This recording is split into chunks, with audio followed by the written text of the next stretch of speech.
Доброе утро, дорогие друзья! Сегодня море спокойное, практически штиль.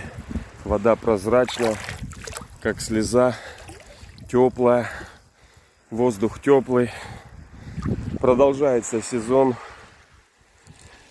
Всем вам хорошего дня и хорошего настроения. Пока-пока.